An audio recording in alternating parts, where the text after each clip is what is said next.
Okay. It's no surprise to anyone who's paying the least amount of attention that we've sort of rediscovered the problem of inequality. It's all over the news. It's the sort of 99% stuff. And what, in a sense, people are underscoring is, I think, two things.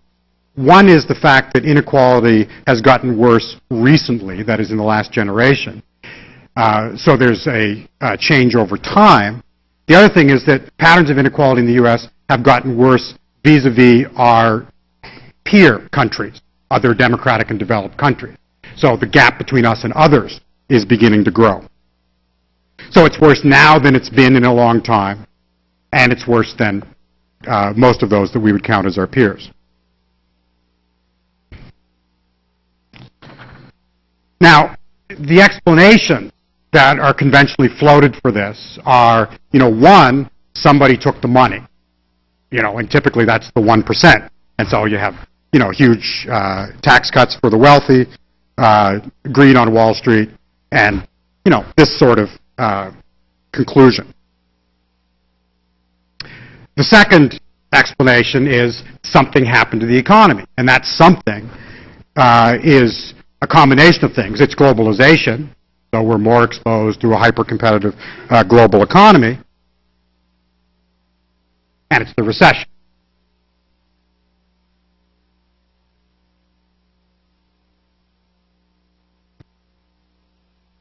Now, these explanations are not so much misleading or incorrect as I think they are incomplete.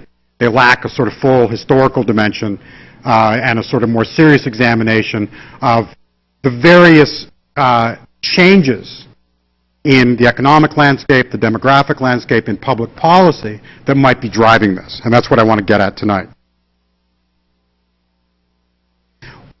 One way to start to get at that problem is to think about the conditions that prevailed a generation ago, 50 years ago. So at that historical moment, and I'm thinking, 1954 or something, the gap between rich and poor were much narrower. The gains of economic growth, as we'll see, were much more broadly distributed. And working families, or at least white working families, enjoyed much more substantial economic security. The reasons for that, I think, are fairly clear. First of all, the political innovations of the New Deal, which we talked a little bit about last day, collective bargaining, a minimum wage, Social Security, secured basically a floor for the incomes of the working class. And at the same time, New Deal innovations in financial regulation and taxation secured, what I would characterize as a ceiling for the very high income. And at the same time, you have, what you might be characterized as more investment in the whole structure, in things like infrastructure and education. So you have the GI Bill, you have the building of the interstate highway system, and you have substantial investments in housing, both private mortgages and public housing. And then the argument I want to develop is that since then, we've pretty much knocked the whole house down.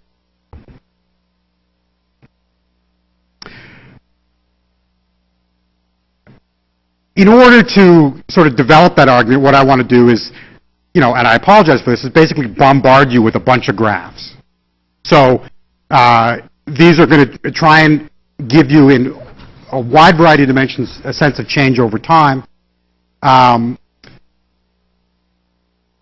I really want you to throw up your hand and beg for a fuller explanation if what you see on the screen is not clear to you, because chances are you're not going to be the only one.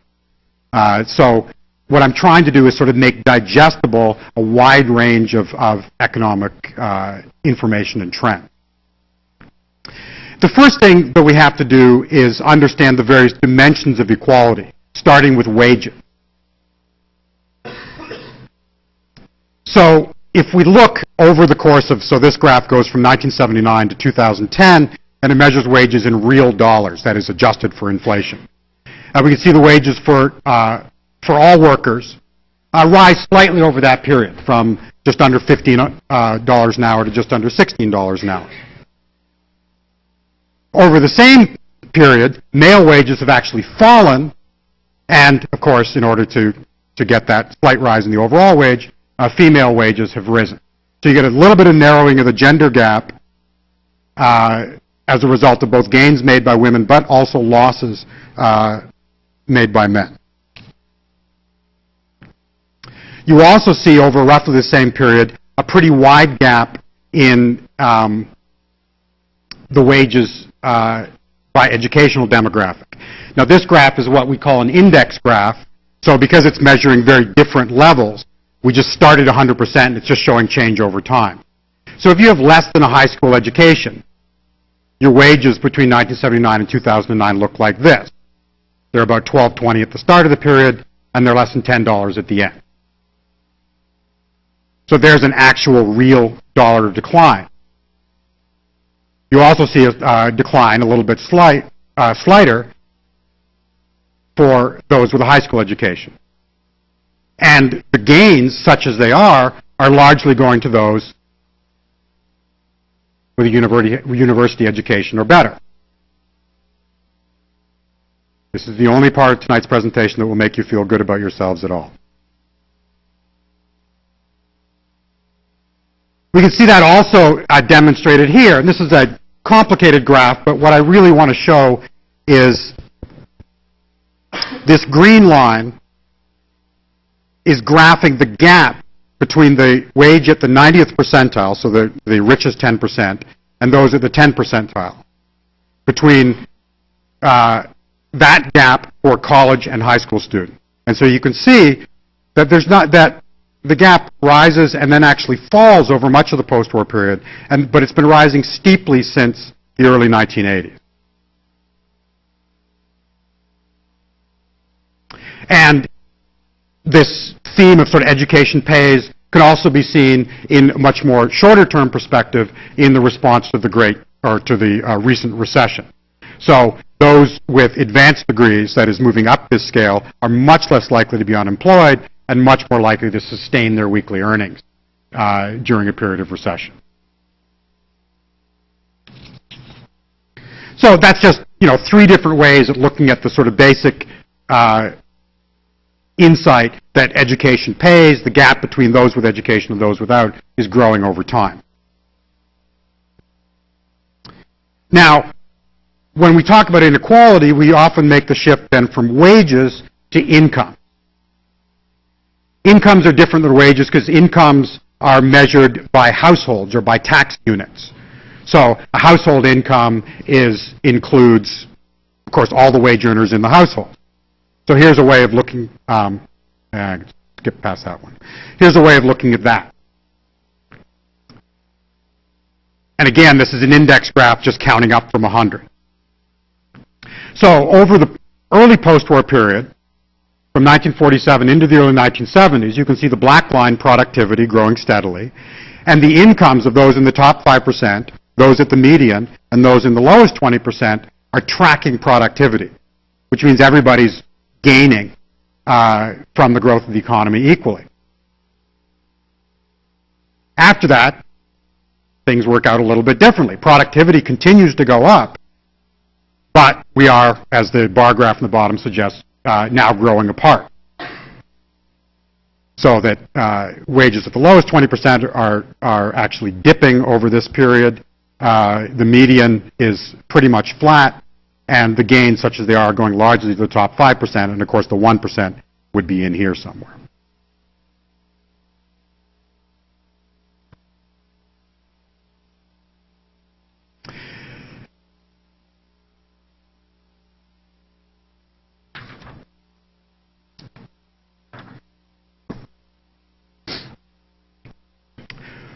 Another way of looking at this, and this is one of the most common graphics that you'll see tracing this over time, is to look at the share of the income going to the very top 5, 10, 5, or 1%.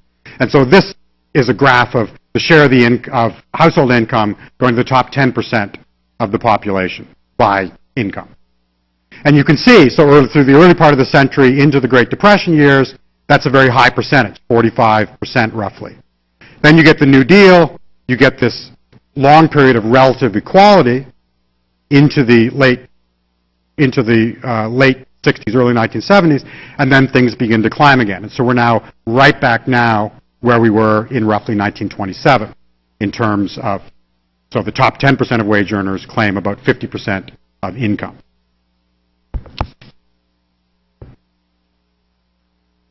And going back to my sort of opening remark that we want to understand both change over time and how we fare with regard to other countries, this gives us the data for the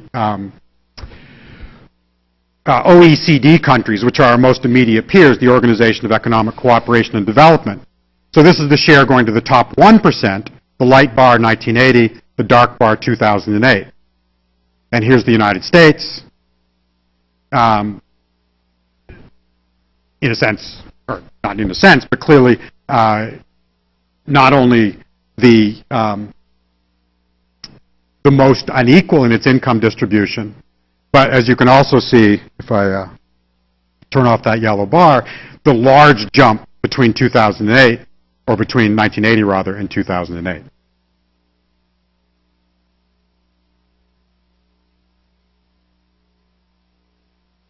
And here we have that increase between 1990 and 2007, again, graphed in a slightly different way. So here again is the United States, starting with a higher percentage going to the top 10% and jumping higher than almost any other country. Is that clear?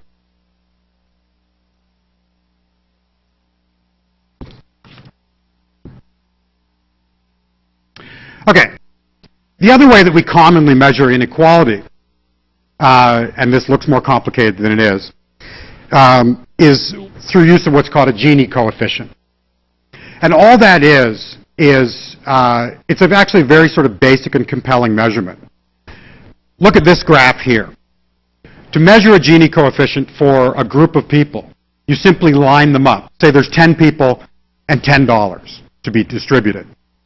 If every person gets the same amount of money, so one person gets $1, two people gets $2, three people gets $3, then you're on this perfect line of equality, right? Because the money and the number of people increase at the same rate. If, however, your first person is getting a penny, your second person is getting 6 cents, and your third person is getting 12 cents, then the line begins to dip down. If you have a society in which everybody gets nothing except number 10, who gets $10, then you pull this line right down to the corner. You understand? And then the Gini coefficient is the ratio between these two. So perfect equality is 0 because, you know, that's the nature of the fraction. And perfect inequality is 1. So you want your Gini coefficient to be low. And typically for, you know, an industrialized mixed income society, you see Gini coefficients between sort of 20 and 50, or between, you know, 2 and 5, depending on how. Sometimes it's done by 100, sometimes it's done by on a scale of 10. Do you understand that? Okay. So this graph then gives us the Gini coefficients for the OECD countries, and here is the United States. So Mexico is the outlier here, very unequal income distribution in Mexico. But next comes the United States. So here's 1985, and then the top of the arrow is 2008. These are the countries here in the large box which saw an increase in inequality over that time. So it is a global phenomenon, this increase in inequality, driven by common global conditions. But the United States is, unfortunately, ahead of that pack.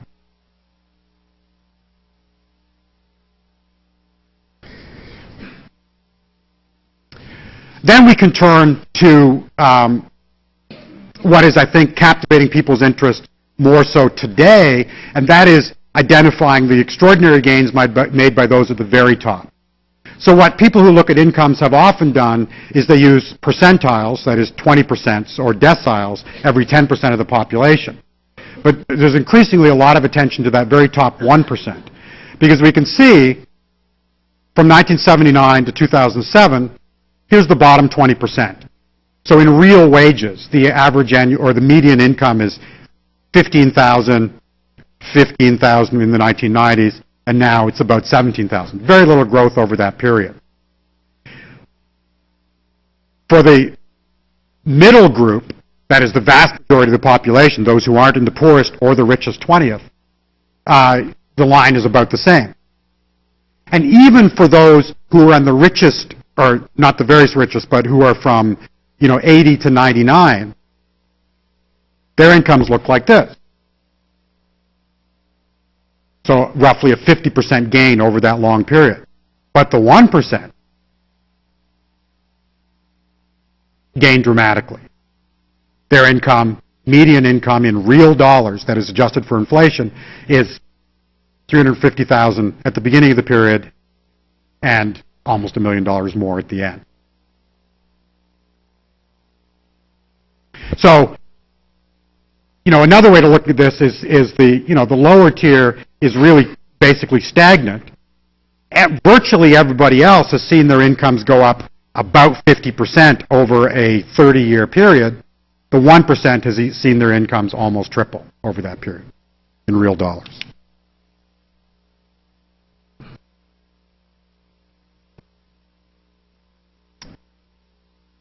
Another way to look at this, a little more graphically, is to consider the difference between the wages of those in the middle of the wage spectrum and those at the very top. And so one colleague of mine developed what he calls the Brandeis Index, after Louis Brandeis, a former Supreme Court justice. So in 1980, the average 1%er made an income that was equal to 12.5 median wage workers. Our most recent data from 2007, that's almost triple.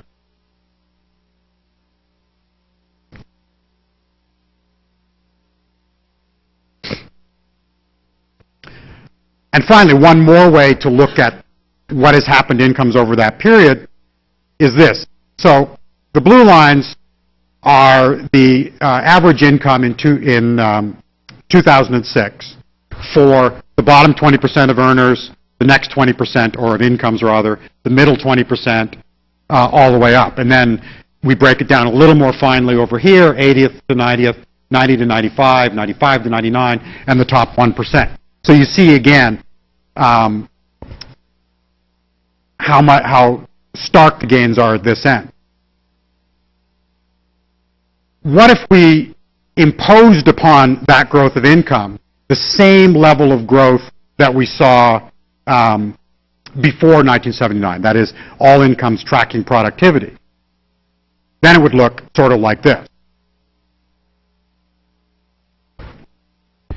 A little bit more, a little bit more, a little bit more, a little bit more for almost everybody up to the 90th, and then substantially less for especially the 1%. So it's just a sort of counterfactual assumption, going back to that, growing apart, growing together graph.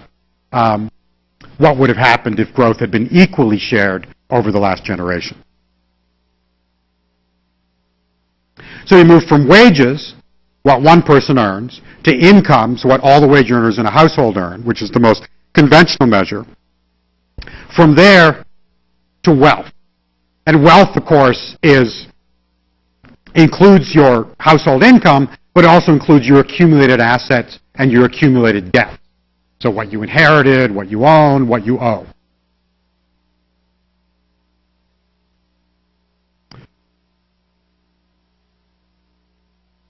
The top 1%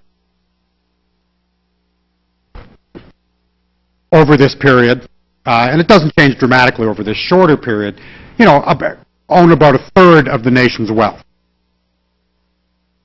The top 5%, so adding 4% more, from just under to just over 60%.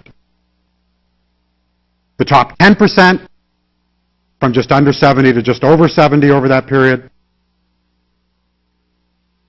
Now we're up to 20%, so this is the top 20%, well over 80% of the nation's wealth. and then the next 20, the next 20, and the bottom 40 is virtually imperceptible in the graph. In fact, in 1989 and in 2007, it's negative. And that's because this is a measure that includes accumulated assets and debt. And so if you owe more than you can add up in terms of your income and what you owe, your net wealth is negative.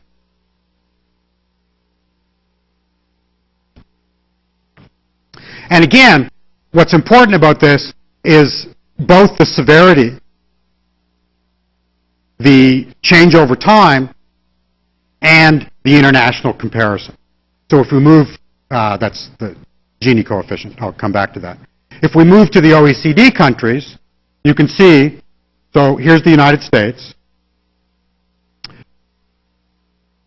and there's the top 1% of incomes. You can see how it compares to other countries' share. So it's, you know, if you look, for example, at Canada, the top 1% in the U.S. is equal to what in Canada is, roughly speaking, the top 5%. If we do the U.S., draw the U.S. line at the top 5%, we can see it's cutting through the other countries at a much, you know, it's cutting through their 50 to 90 percentile. And the top 10% in the U.S. is clearly a much larger share of income than you see in these peer countries, Canada, Finland, Germany, Italy, Japan, and Sweden.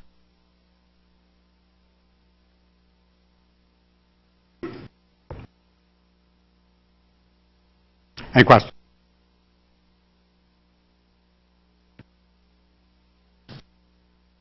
Okay. So, this is the basic sketch of what we've just seen.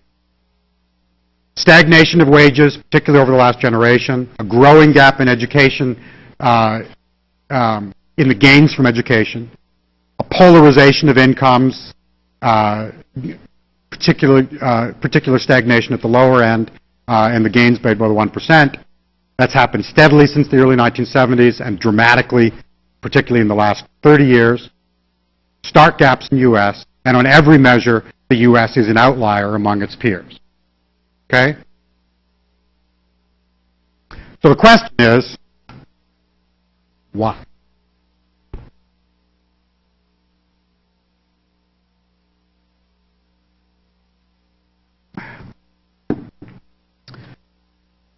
Now, part of the answer, and it's often paraded as the whole answer, of course, is globalization.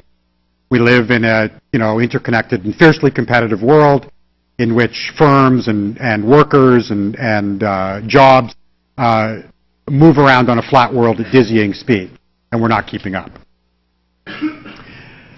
That's true to some extent, but if we consider this graph, which shows imports and exports as a percent of gross domestic product, a percent of the economy, we can see among these countries, the United States is actually least exposed to globalization of any of them. And yet, as we've seen, inequality is worse here than in any of them.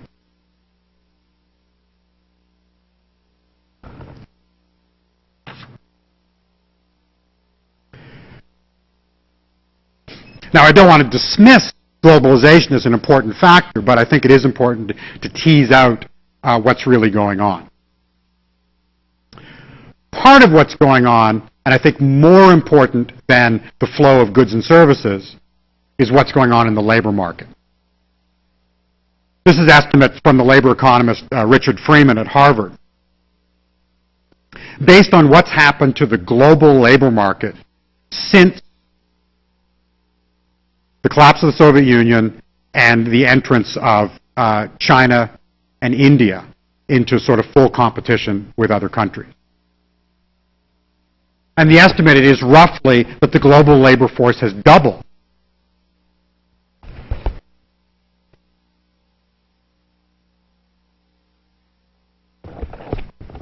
During a time in which capital investment has not grown by nearly the same amount, so the ratio between capital and labor has changed dramatically.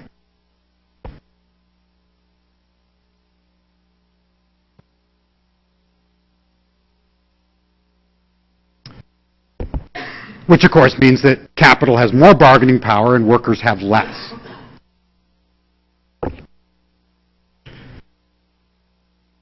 And I think what's important to recognize, and what one of Freeman's key insights, is this is not just about low-wage workers. It's not just about moving the textile jobs to Malaysia or, the assembly line jobs to Mexico. Because many of those workers from India and China and other countries that are joining the labor market, are engineers or computer technicians, are getting advanced degrees in the United States or elsewhere.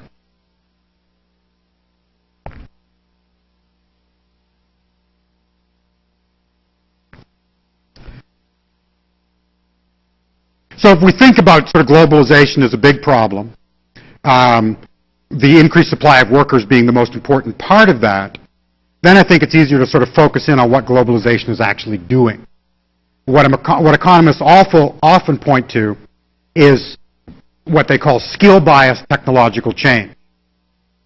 That is, the global economy, coupled with dramatic changes in technology, is creating demands for only certain kinds of jobs.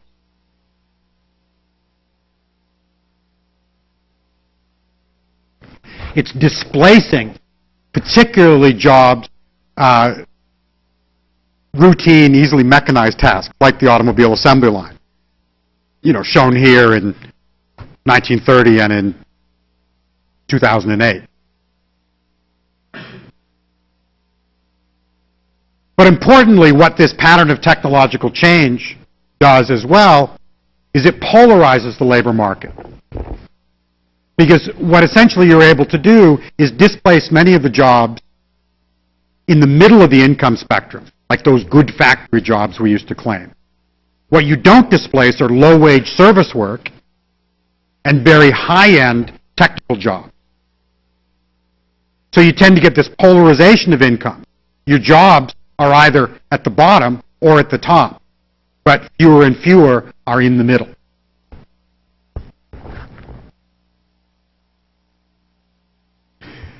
And you can see that on this graph, which shows the change in employment over various periods, so 79 to 89, 89 to 99, etc. For managers, professionals, technicians, so there you can see jumps in demand, but also jumps in demand for things like sales, food preparation, personal care, protective services, security guards, and collapses, relatively speaking, in administrative jobs, in production, craft, and repair, operators, fabricators, and laborers. So that's the middle of the labor market, particularly those high-wage, unionized factory jobs on which post-war prosperity was largely based, that are disappearing. You get a polarized or a bifurcated labor market, which is, entirely composed of hamburger flippers and business school profs. One or the other, but not both. Nothing in between, rather. Okay, so that's one important background factor. Globalization, and particularly globalization of labor markets and technological change. The second, and often I think understated, contributor to inequality is changes in family composition. So here we have a graph that shows from 1951 to the present the composition of American families. And so first of all, here are the families that consist of married couples with a wife in the labor force, growing into the 1980s and then flattening off. Those are the families which feature, or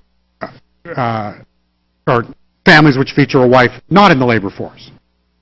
And then the smaller ones are single male householders and single female householders.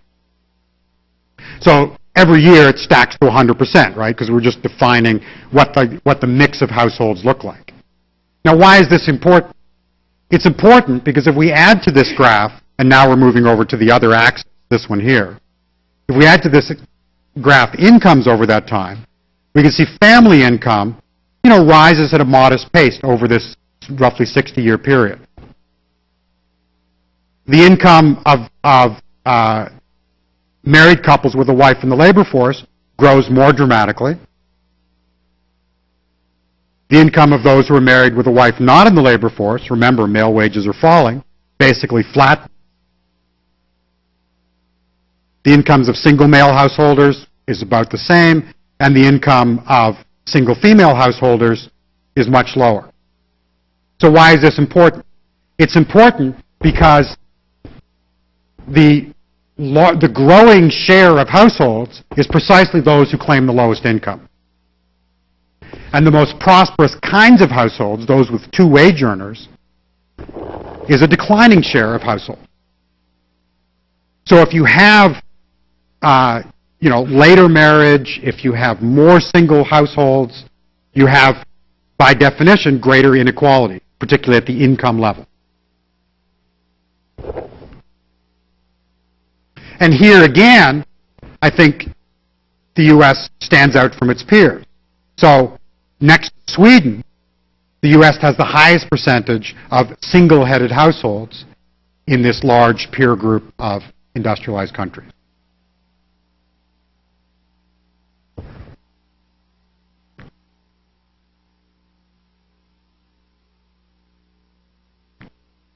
And we can see that as well in a slightly different way by looking at the poverty rates of families that have one or two workers.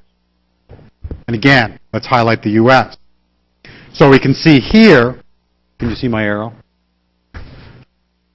The poverty rate for an American household with two workers is very low, about 5%. But the poverty rate for an American family with one worker is among the highest in the OECD, almost 25%.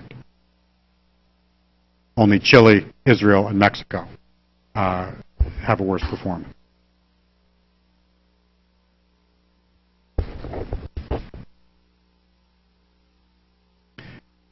I'll skip past that.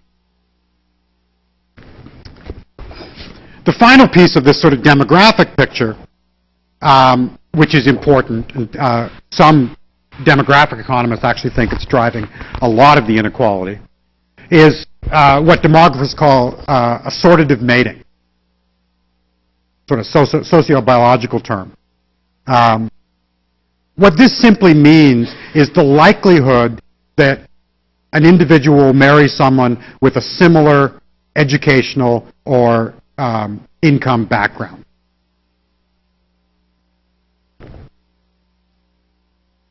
And what these graphs show is that likelihood, this is the odds of crossing one of those barriers, so of somebody with only a high school education marrying somebody with a PhD, for example. That likelihood declines over time.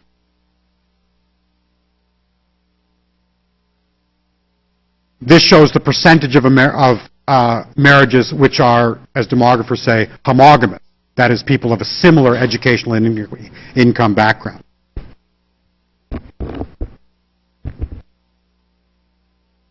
Now, the shorthand way of putting this is, in 1960, it was more likely that a doctor would marry a nurse. In 2010, it's more likely that a doctor marries another doctor. And it's clear what impact that would have on household income. It tends to stretch it out, right? Because people don't cross those educational and income barriers.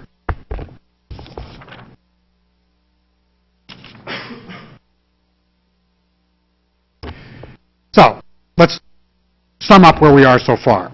So inequality is partly driven by globalization, as we mentioned. It's partly driven by the sort of pace and particular kind of technological change that we're facing. And it's partly driven by these demographic trends, particularly the rise in single-family households and the decline or the rise of homogamous marriages. But, and this is a very important caveat, you can't understand these things or attribute importance to them in a policy vacuum. Globalization cannot explain why the U.S. is more unequal than other countries. Because as we saw, the U.S. is less exposed to globalization than almost all of its peers, and yet it's more unequal.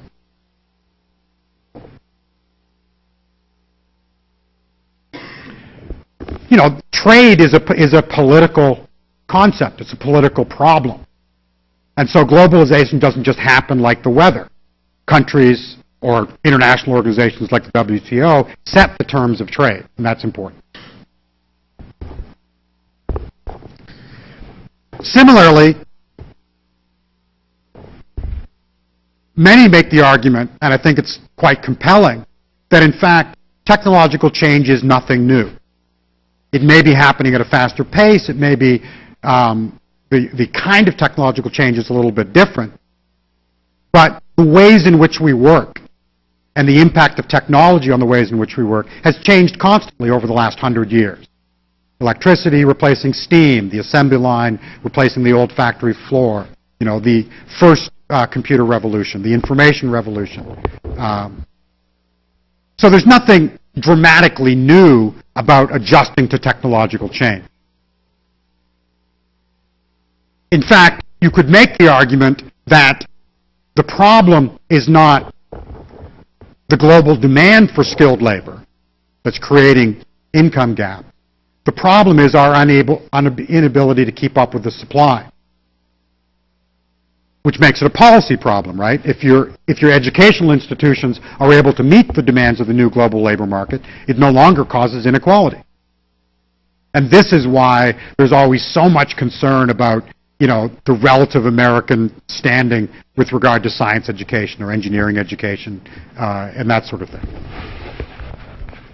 So my point here is not to deny the importance of these trends, but to turn them on their edge somewhat and to consider them not as sort of insurmountable and inevitable problems, but more as policy challenges. And the same on the demographic side. Some of those who look at assortative mating, for example, have suggested that it's really not a cause of inequality, but a consequence. That because individual inequalities begin to widen, people tend to choose, people are more likely, or less likely rather, to cross those barriers.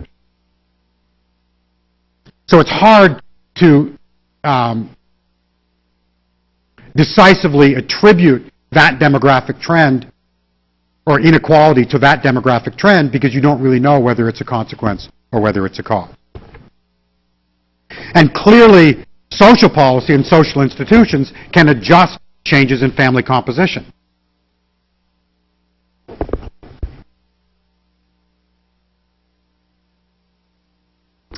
So, the linchpin of the argument then is there's a lot of stuff going on.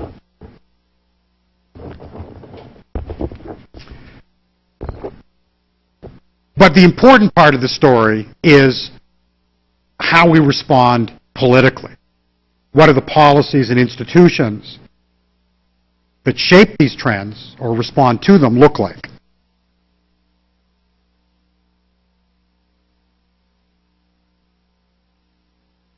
And again, what we're trying to understand is the growth of inequality in the U.S. over time and the gap between the U.S. and its peers.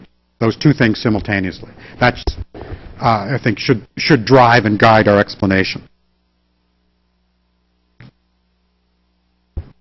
Let's start then with labor unions. One hallmark of the sort of the immediate post-war era, in which inequality was much narrower, was that labor unions claimed a much higher density, a much higher share of the labor force.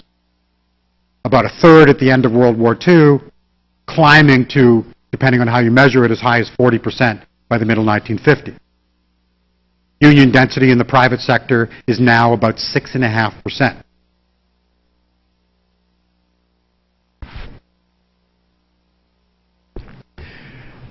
The ability of labor unions to act as a sort of countervailing power, as an engine against inequality, is not only about their role in collective bargaining, and they're able to win higher wages for unskilled workers, for example. But when you're at a density of 30 or 40%, labor unions have a political clout. They have a say, at the boardroom. They have a role, or their pension funds do, as shareholders in corporations. It's a much broader sort of political impact.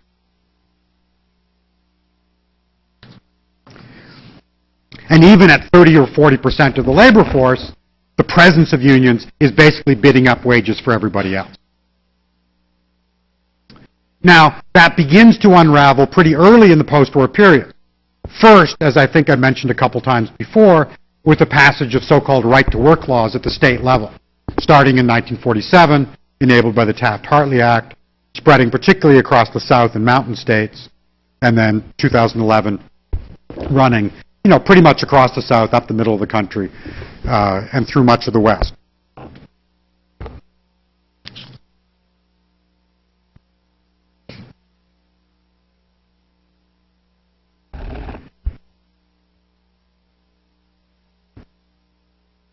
In turn,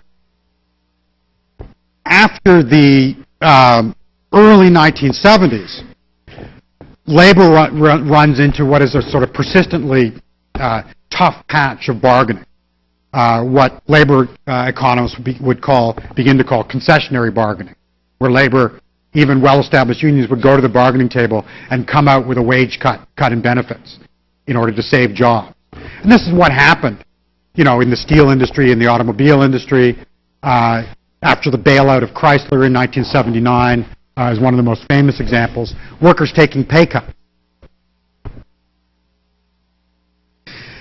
And all of this occurs against a backdrop of cuts in the authority of the National Labor Relations Board, failure to reform labor law to deal with new kinds of workers, and, of course, the emerging threat of global competition and the ability to bid down wages by saying, take a cut or we're moving the plant to Mexico. All of this, occurring between the early 1970s and the early 1980s for private sector workers was very similar to the kind of pressures facing public sector workers today. On wages, on bargaining power, and on job-based benefits.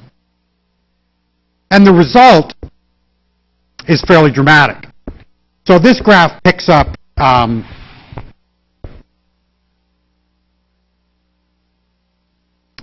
one measure that we already saw, and that is the share of income going to the top 10%. The blue line is the share of the workforce that belongs to union. And as you can see, so here we're 1918, roughly through 1935, right where my arrow is, to the establishment of the CIO and the rise of the sort of modern labor movement under the New Deal.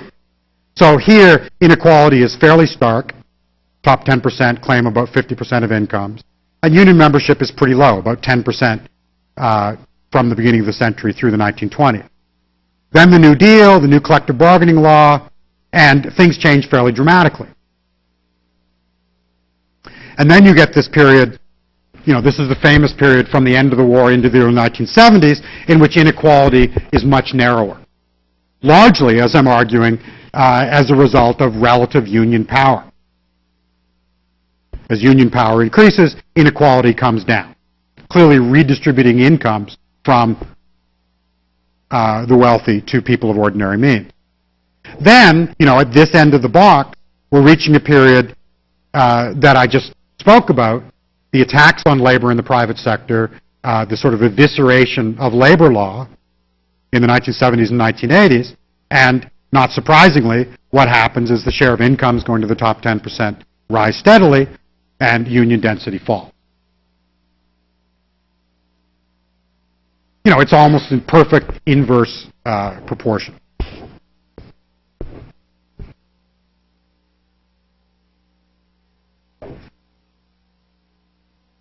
And one can see where the U.S. sits in international comparison by looking at these two graphs. So here's the U.S. right here. This is the union density rate in 1980, so from 0 to 100%. And this is the union density rate 30 years later in 2008. And as you can see, the U.S. in 1980 was already much lower than most of its peers. It already lost most of its union members. So its density is about 21%. And then if we take it this way, we see its density in 2008, which private and public sector is about 10%. So the U.S. is clearly an outlier among those OECD countries. Looking at this a slightly different way, this graph shows changes in the union coverage rate over that time. So this moving this direction is a decline, and these are changes in inequality between the 90th decile and the 10th decile. So here again, here's the U.S. So all the countries in this quadrant here are seeing a decline in union density and an increase in inequality. It's clearly worse. New Zealand and Australia are the outliers here because they see dramatic declines in union density over this period. But the U.S. is generally with this group. Is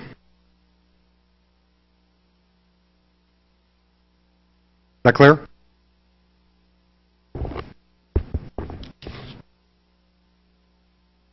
Okay. The second area that I want to touch on is job-based benefits. And this, in turn, is sort of part of the argument about union power. Because what makes unions and collective bargaining especially important in the American context is American unions bargain about much more than unions anywhere else.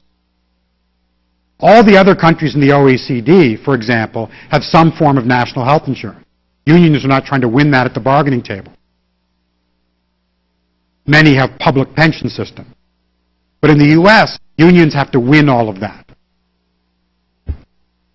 And again, this is a fairly straightforward story.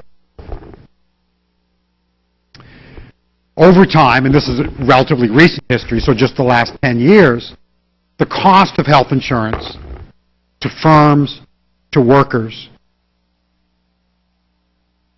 have grown dramatically. And so in only about 10 years, the cost of family coverage has almost tripled, from just under $6,000 to over $15,000 in 2011.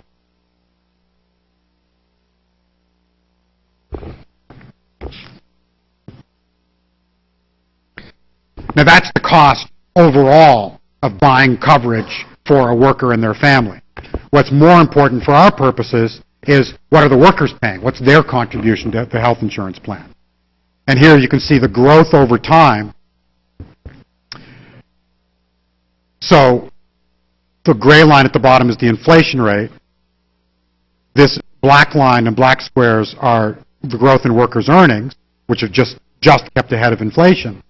But the lines at the top are health insurance premiums, which have grown 160%, and workers' contributions, which have grown even more over that time period.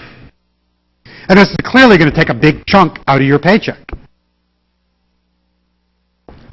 And something that, again, sets the U.S. apart from its peers, because this is not even on the bargaining table in a setting like Canada, where workers are covered through a public insurance scheme, and they don't have to bargain for it at the workplace.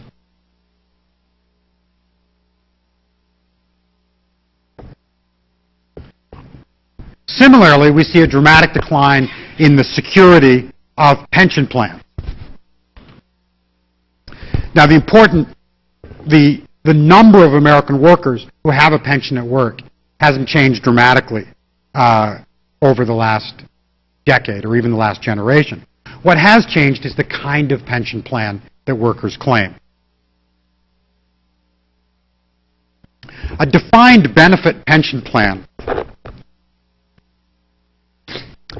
is one which is usually largely financed by employers and which grants the worker what amounts to an annuity when they retire. That is a guaranteed income.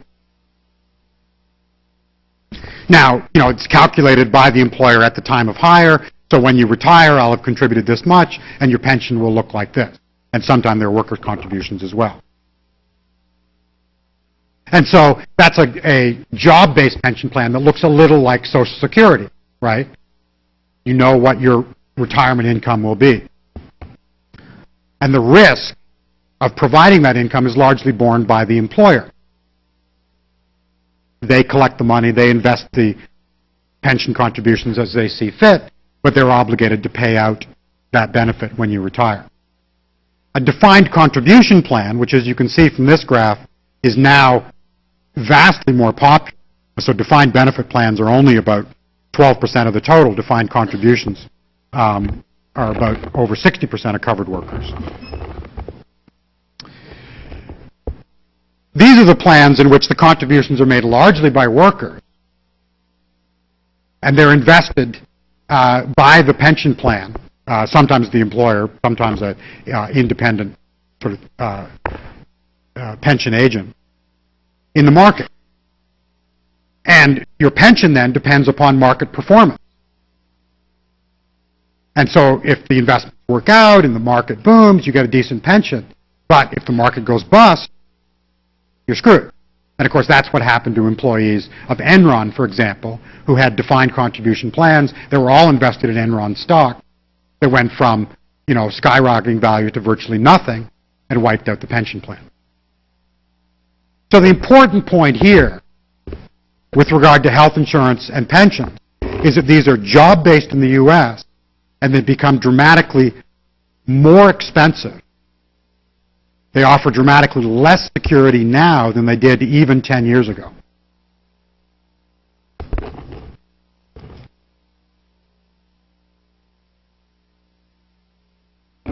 Think of the number of studies that were done just in the first year of the recession, which pointed out the high percentage of personal bankruptcies that were caused by medical expenses, by exposure to that risk and that insecurity.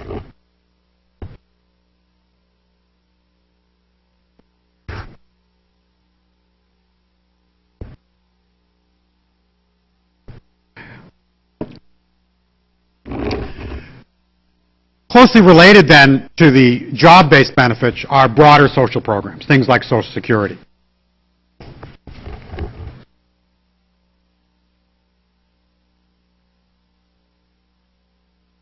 Now here again, if you want to understand why the U.S. is somewhat of an outlier among its peers in terms of inequality, this is one of the first places you can look.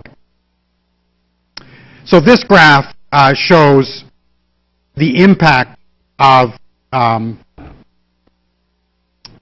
taxes and social program transfers on low-income households, those in the bottom 20%. So the market income in each country, which here is 100%, is when you take the income you earn at the job, your household income, and you adjust it for the taxes you pay and for any benefits you might receive. Okay? So those are the cash benefits, and those are the taxes. And the net result, or the net benefit of taxes and cash benefits, is given by the little triangle.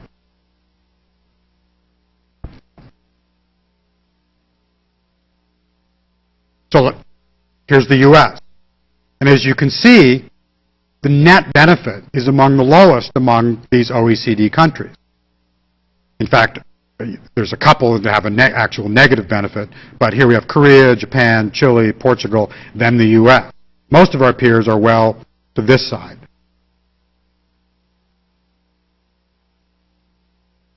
So what we're really measuring here is, the height of the triangle. How much benefit does the tax system, which brings in money and then gives some of it back to people, have on the lowest income household?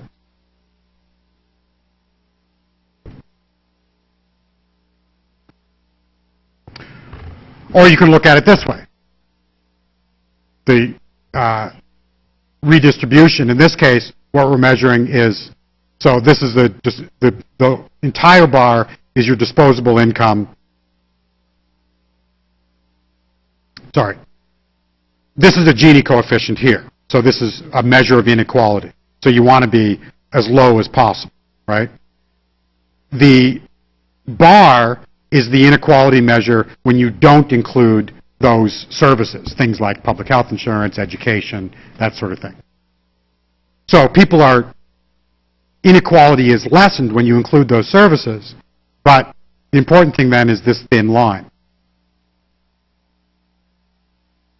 and only Mexico on that measure is more unequal than the United States. It's not a dramatic gap, but again, the U.S. is something of an outlier.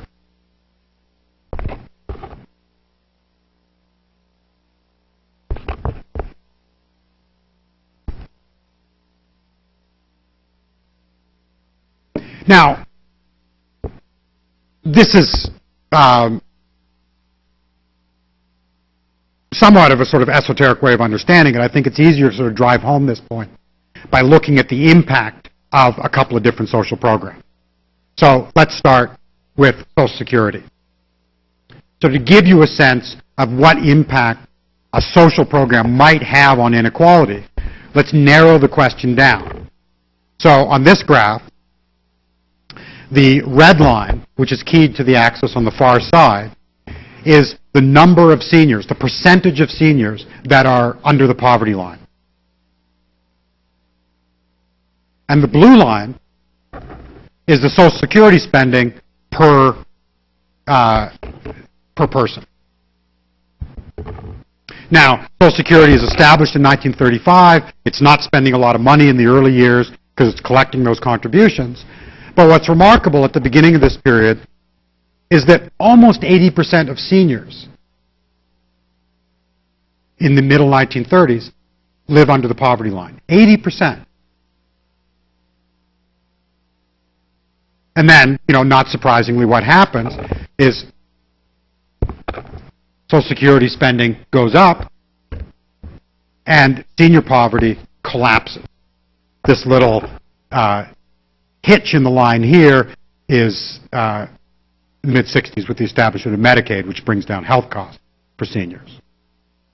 So here you can see, in somewhat dramatic fashion, the impact of a single social program, bringing poverty among a subset of the population from about 80% to about 10%.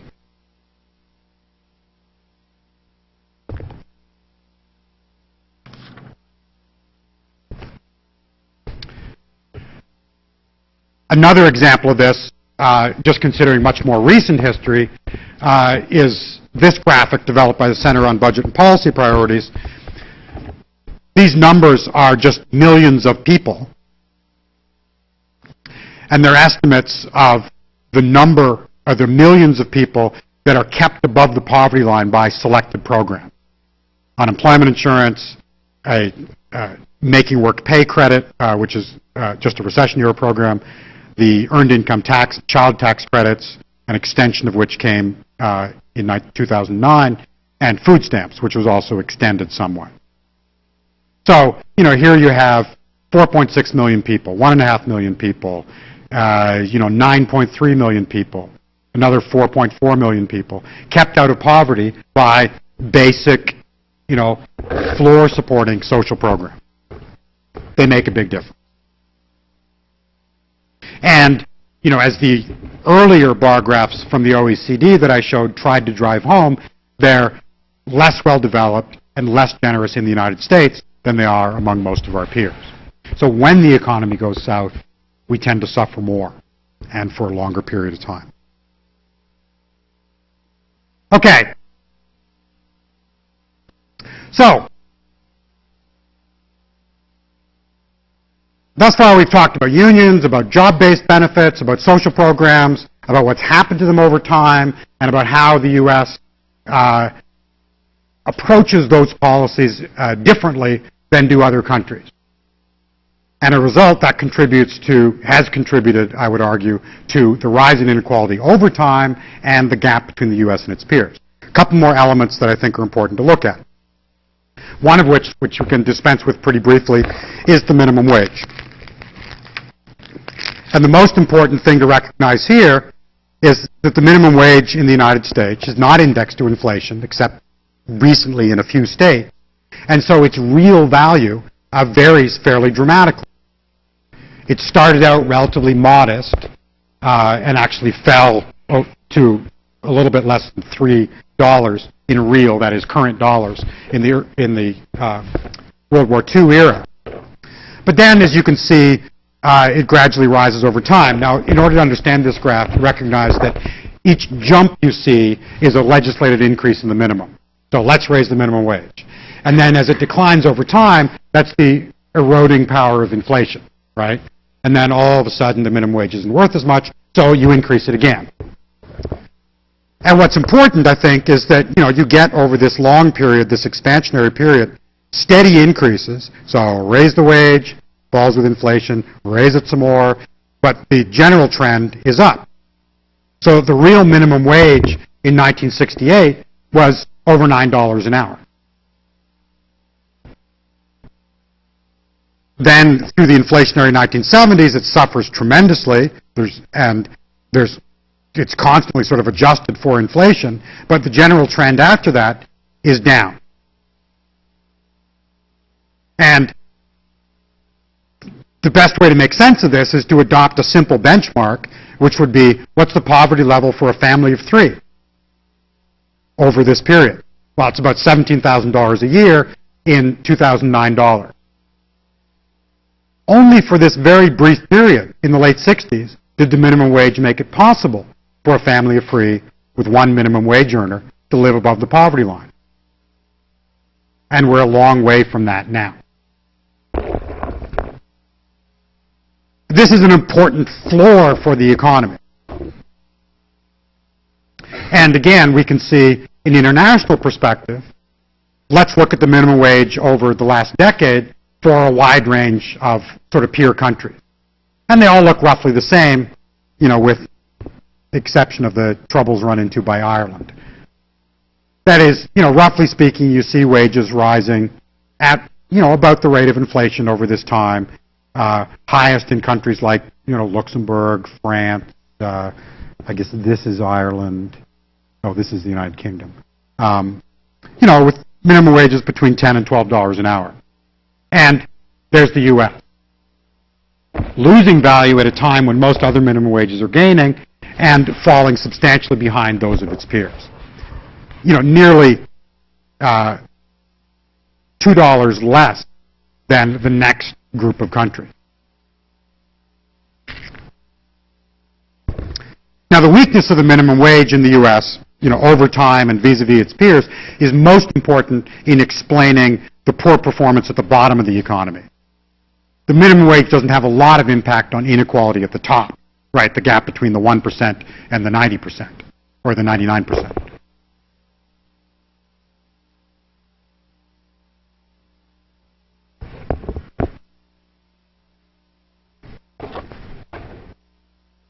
Taxes.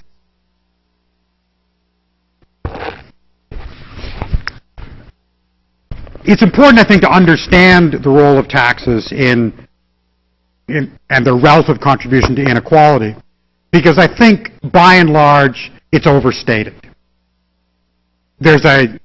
People often try and use as a sort of political shorthand the notion that it was the Bush tax cuts that gave us, the recent rise in inequality. And there's a little bit of truth to that, but it's a little bit more complicated. First of all, let's consider what the tax rate is for the highest bracket over time, from the origins of the income tax in 1913 to the present. And that looks sort of like this.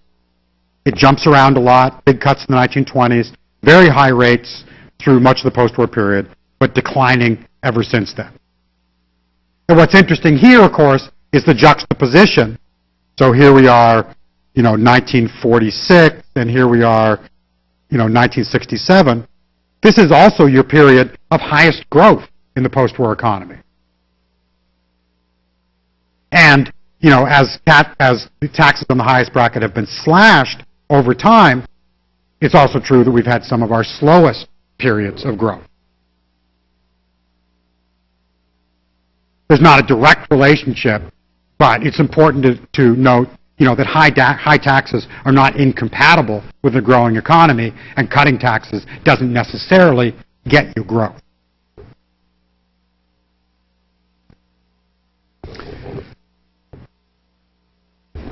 It's also important to sort of to then break out the composition of taxes and understood the share of federal revenues borne by sort of major taxes. And so the red here are corporate income taxes, about 40%, and this is as a percentage of all federal revenues. So right here, we're right at the end of World War II. Individual income taxes are about 45%, and the remaining 6-7% is payroll tax, right? Social Security, later Medicare.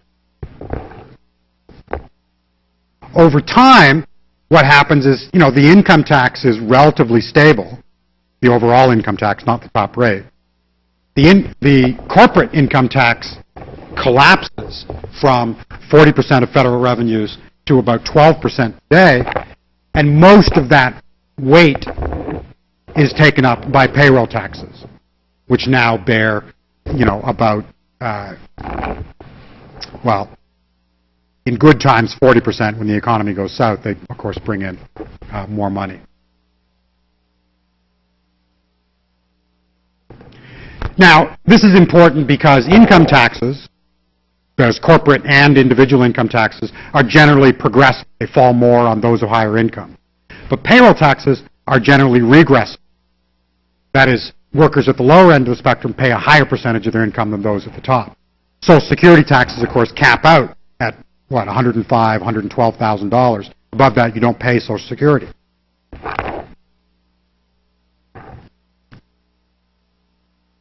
It's also important to recognize that while the income tax is progressive and federal tax is generally progressive, local taxes are not. And in fact, it's the lowest 20% of incomes that pay the higher, or lowest 20% of the population that pay the highest percentage of their income in local taxes.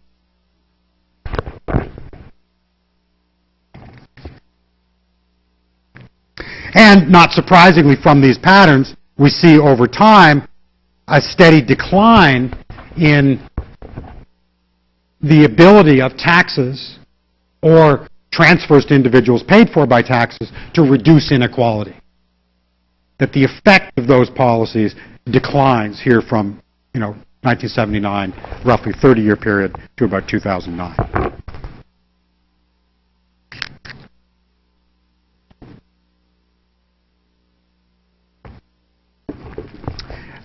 And then, of course, let's turn to the international setting. International economists are much worse at making graphs than Americans. So let me explain what this one means. This is, again, the same as the last one. It's the effect of taxes and transfers taken together, that is the money that's collected and the money that's given back to some people based on need. The effect here is on poverty rates. So, let me explain. There's the U.S., okay? And before taxes and transfers, then, the poverty rate in the U.S. is about 27% of the population.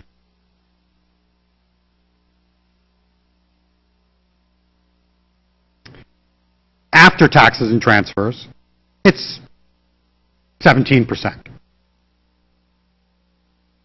And you can do the same sort of extrapolation lines for any one of these other countries. So let's take a country over here, France, which has a 30%, a higher poverty rate before you take into account those public policies. But the result of those policies, if we go down, is much more dramatic. They go from 30% to 7% in poverty as a result of taxes and transfers.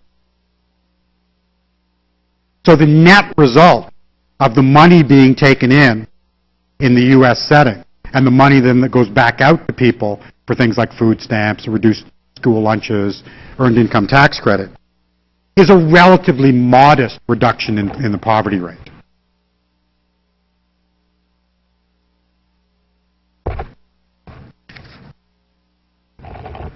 Something we can also see on this graph, which again bears a little bit of explanation.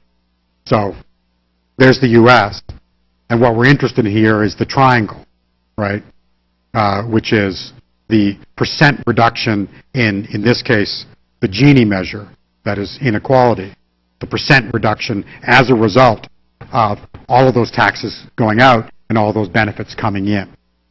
And so all you really want to do is see where the other triangles are. So here's the U.S. Everybody else is pretty much up here. That is a dramatic change in their Gini coefficient, in their measure of inequality as a result of public policy.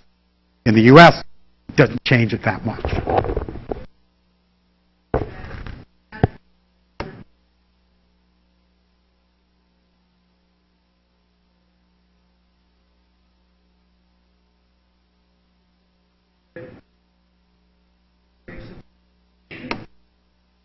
both. So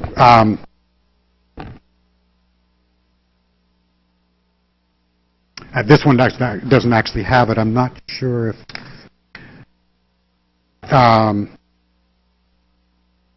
the total tax burden is much less. So if you arrange these same countries on a graph of sort of total tax burden, the U.S. would be, 22, 23%. Most of the other countries would be between 30 and 50% in terms of as a percentage of gross domestic product. So the first part of your question is right. Less is collected in the U.S. And the second part is also right. The way in which it's given out does not favor, as much as it does in other countries, those at the lower end of the income spectrum. You do have distributions like the Earned Income Tax Credit, like reduced fee school lunches, like food stamp programs, which redistribute income downward. But you also have a lot of tax expenditures in the U.S. that go up, like the mortgage deduction and things like that, that don't have the effect of reducing inequality. I don't think they necessarily make inequality worse, but you expect your tax system to be progressive to have that effect, and the U.S. it doesn't really to the same degree. Now, it's important in all of this not to confuse what I'm saying with an argument that taxes make things worse. Because by any measure, the U.S. tax system is like all the other tax system. It's generally progressive. The country inequality is lessened by the impact of taxes. It's just lessened less so in the American setting.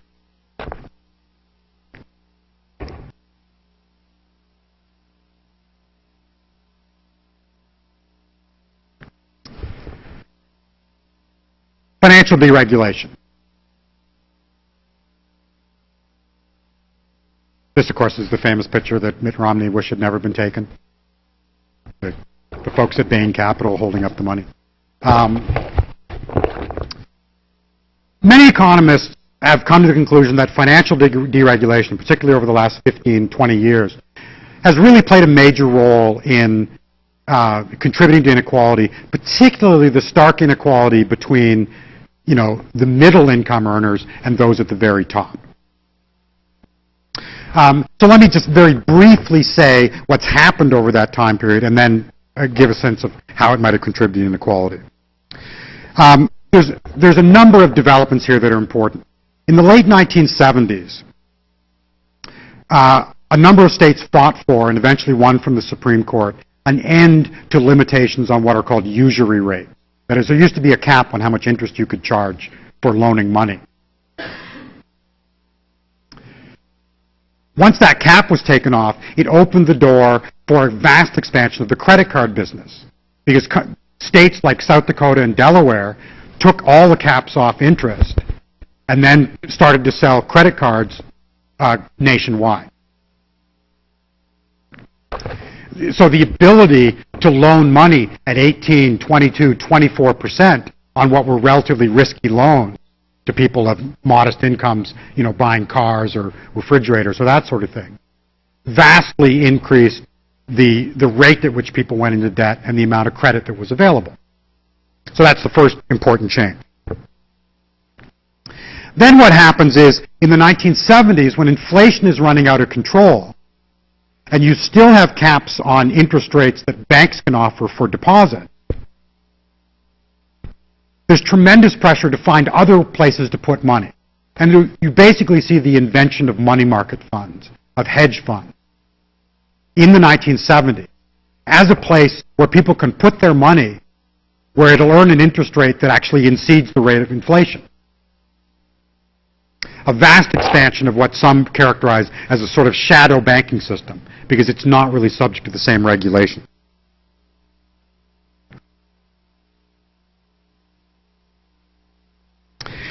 And then the final important thing is, starting in the late 1980s and culminating in 1999, is the long push to repeal the basic New Deal regulation of banks, the Glass-Steagall Act, which basically put up a firewall between commercial banking, that is those banks that took in loans and gave out, or took in deposits and gave out loans and home mortgages, and investment banking, that is those that were engaged in the stock market and investing in companies and that sort of thing. And with the gradual repeal of Glass-Steagall, what it meant was that the line between those two was obliterated, and you could take in, or you could take in deposits and invest that money in anything. And you could take your mortgage instruments and carve them up and sell them to investment banks. So it was a vast sort of deregulation of the way in which money was both deposited in banks, but also in the way in which it was lent back out and the way in which invested. And many of these new financial instruments, which were invented faster than anyone could keep up with them, were largely immune from the existing forms of regulation. Things like credit derivatives, or like those famous credit instruments where you pile a bunch of junk mortgages, in one place, and then you carve it up in a million pieces and you sell them as if they were good mortgages, what contributed to the collapse of the housing bubble.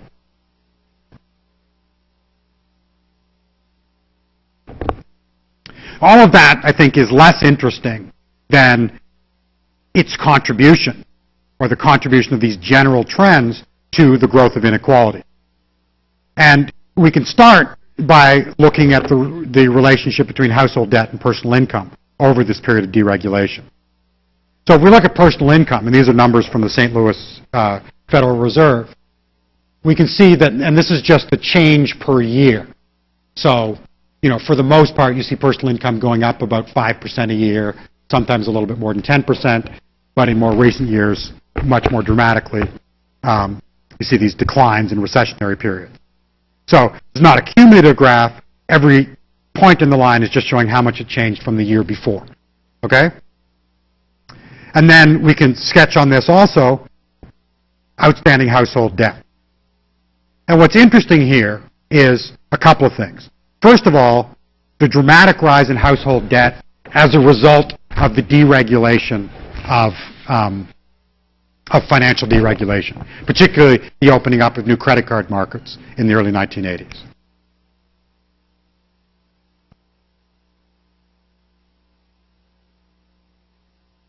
And, what's interesting is, incomes are rising, but debt is rising even faster over that period.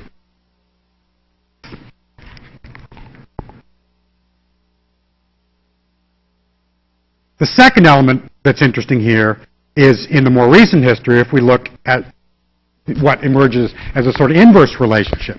That is, as personal incomes fall, as they did in the early 2000s, people borrow in order to keep their standard of living. They tap into their home equity, they put more on their credit cards, or they pay off less on their credit cards.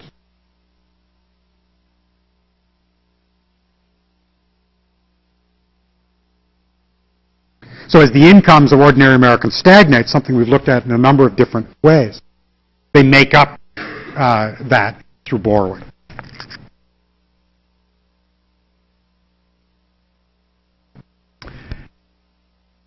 And then the other element of this that I wanted to make clear was the relative importance of the financial sector in the economy as a whole. So here we have, a number of sectors of the economy: education, retail, information, construction. Their share, with the exception of agriculture, is pretty stable over time. This graph from the end of World War II to the present.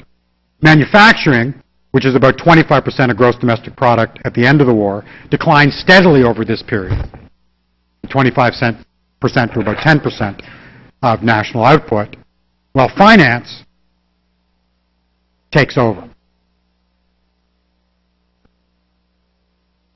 rising to a 20% share of the economy. Now, this contributes to inequality in a number of ways and for a number of reasons. First of all, it's not necessarily a good thing to have a big financial sector.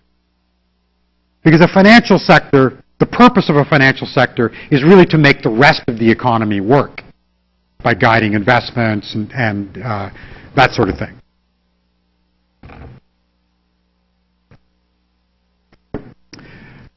As it gets bigger, it also becomes more speculative, less subject to regulation. More likely, as we saw both in the dot-com bubble and then in the housing bubble, to engage in these sort of speculative periods that result then in a fairly nasty crash of the economy. And this obviously contributes to inequality. The best estimates of economists, is that the housing crash alone cost about $3.5 billion in wealth.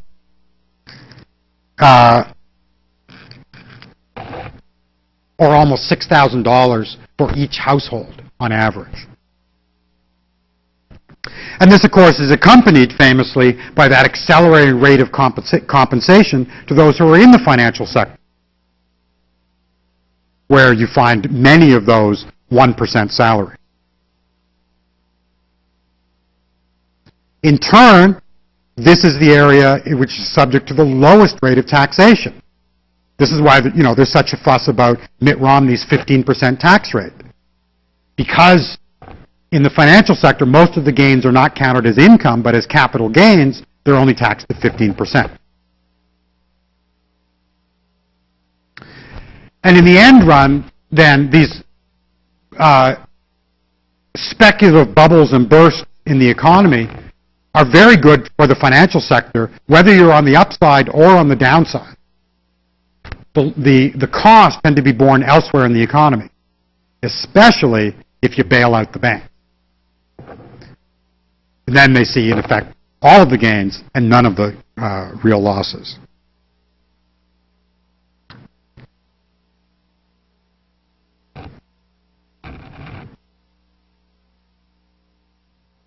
The final element, then, is the way in which corporations are actually run. And here again, the U.S. is somewhat exceptional circumstance.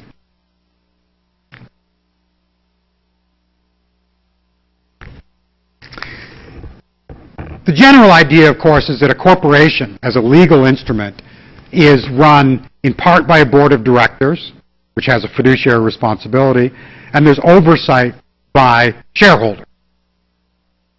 But that sort of system really sort of eroded during the period of financial deregulation. Shareholder control over corporations, over the distribution of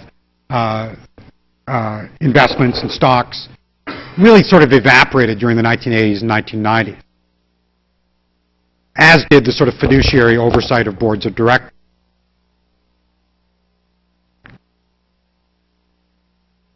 At the same time, federal oversight through the Securities and Exchange Commission for publicly traded corporations also sort of wasted over this period. The SEC was underfunded and had little opportunity to check the corporations were doing due diligence. And this is why you got sort of accounting scandals, the WorldCom scandal, the Enron scandal in the 1990s, where even the outside auditors had not done what they were supposed to do in terms of keeping track of what was going on. The most tangible impact on inequality is in the way in which corporate executives and management compensate themselves. Because in the absence of that oversight, CEO compensation and executive compensation has skyrocketed in recent years. So one measure of this we have that goes back, courtesy of this research, into the 1930s, where we can see median CEO compensation, so that's the CEO in the middle of the income distribution, is here, about $800,000 in current dollars. And the richest are making a little bit more than that. The top 10% of CEOs are a little under $2 million in that period, the late 1930s.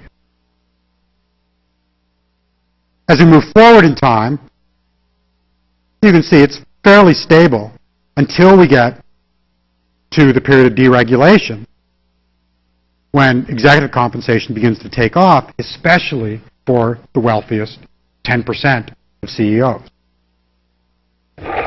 So the top 10% of CEOs in the most recent period measured, make on average $17 million a year. And this is, this is inflation adjusted. This is real dollar. From 2 million to 17 million, the median from about 800,000 to about 4 million.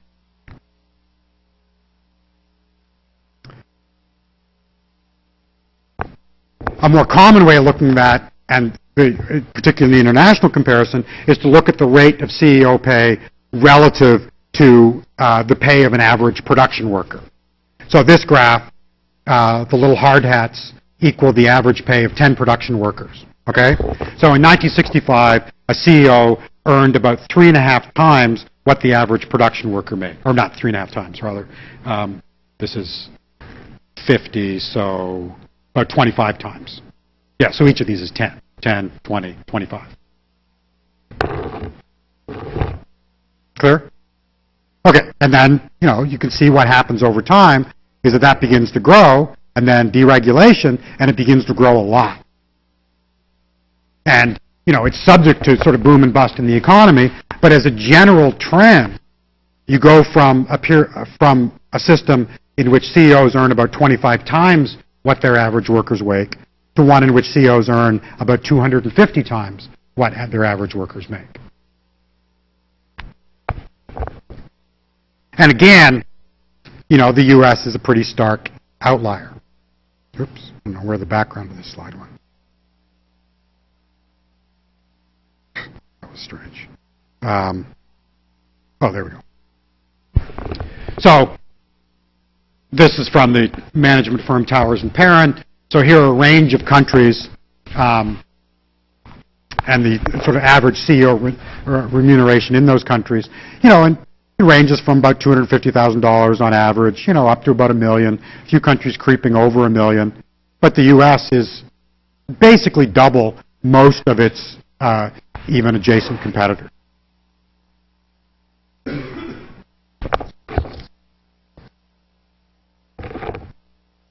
So, let me try and sum up a little bit.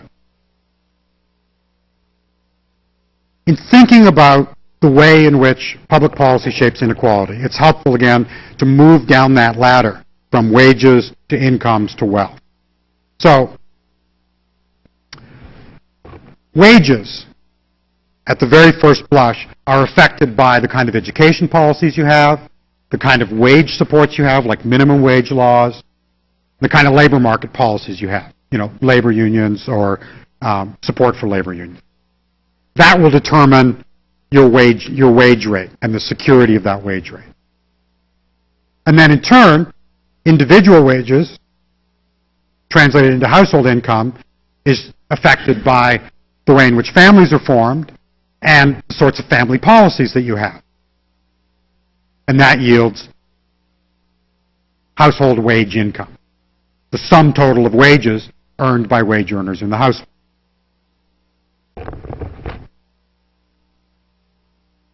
If we add to that other income that households earn, from investments or gambling, and adjust it for taxes, then we get a measure of what we call household market income.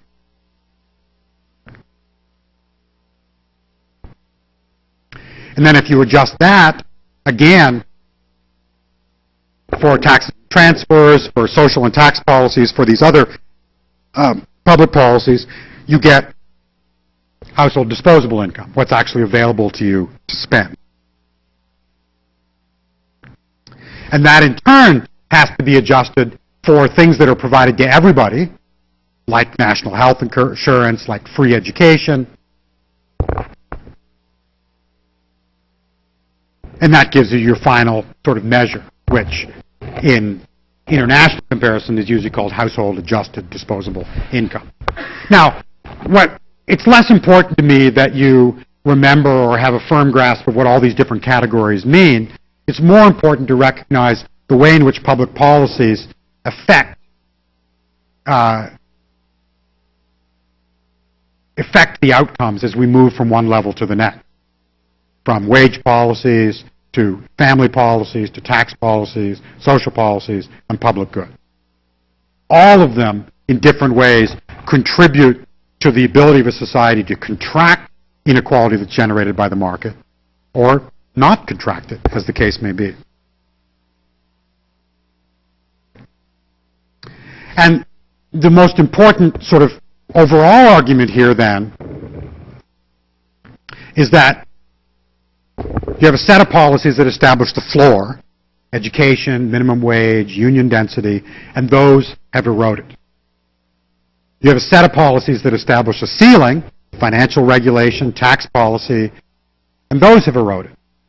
And then you have a set of policies that invest in the whole structure, infrastructure spending, other forms of government spending, and those too have withered. So on all three dimensions, U.S. has lost ground from where it used to be and moved further away from most of its peers.